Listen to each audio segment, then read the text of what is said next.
اب میں دعوت دیتا ہوں اپنے ننھے مجاہد عاقب لیاقت کو کہ وہ آئیں اور اپنے انداز میں نبی اکرم صلی اللہ علیہ وسلم کی سیرت بیان کریں. جی عاقب لیاقت. السلام علیکم ورحمۃ اللہ وبرکاتہ. میرے تمام دوستوں درود شریف پڑھ لیں. اللہم صلی علی محمد وعلی آل محمد کما صلیت علی ابراہیم وعلی آل ابراہیم انک حمید مجید. اللہم بارک علی محمد وعلی آل محمد کما بارکت علی ابراہیم وعلی آل ابراہیم انک حمید مجید.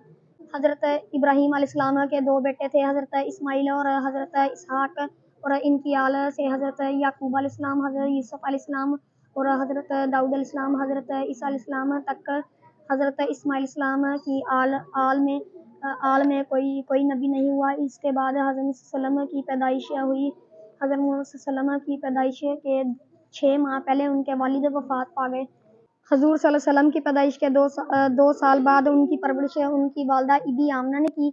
2 سال کی عمر میں دائی حلیمہ انہیں اپنے گھر لے گئی، اور وہاں جب سب بہنیں اپنے بھائیوں کو لے کر آتی اور کہتی میرے بھائی جتنا کوئی خوبصورت نہیں. جب شیمہ اپنے بھائی محمد کو لے کے آتی تو وہ کہتی میرے بھائی جتنا کوئی خوبصورت نہیں، میرے بھائی کا تو کوئی مقابلہ نہیں. سب کہتے شیمہ واہ تیرے بھائی کا تو کوئی مقابلہ نہیں. 4 سال کی عمر میں ان کا سینہ چاک کیا گیا. پھر ڈر کی وجہ سے دائی حلیمہ سعدیہ انہیں کی والدہ کے پاس واپس چھوڑ گئی. جزاک اللہ خیرا کثیرا. اب میں سیرت النبی صلی اللہ علیہ وسلم کے دوسرے پارٹیسپیٹ ریان بھاری کو بلاتا ہوں، وہ آئیں اور آ کر سیرت النبی صلی اللہ علیہ وسلم پر روشنی ڈالیں. السلام علیکم ورحمۃ اللہ وبرکاتہ. جب آپ صلی اللہ علیہ وسلم کی عمر 6 سال ہوئی تو آپ صلی اللہ علیہ وسلم کی والدہ محترمہ وفات پا گئی. پھر آپ کے دادا حضرت عبدالمطلب نے آپ کی پرورش کی.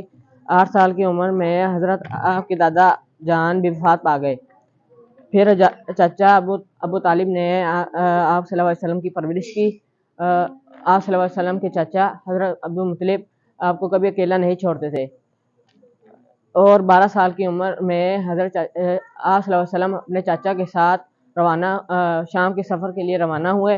اور جب آپ راستے میں تھے تو ایک راہب اپنے چرچ سے باہر آیا اور اس نے کہا کہ یہ ایک نبی ہیں. اور لوگوں نے پوچھا کہ آپ کو کیسے معلوم ہوا؟ تو انہوں نے جواب دیا کہ میں نے دیکھا ہے کہ شجر اور حجر آپ صلی اللہ علیہ وسلم کو سجدہ کر رہے تھے.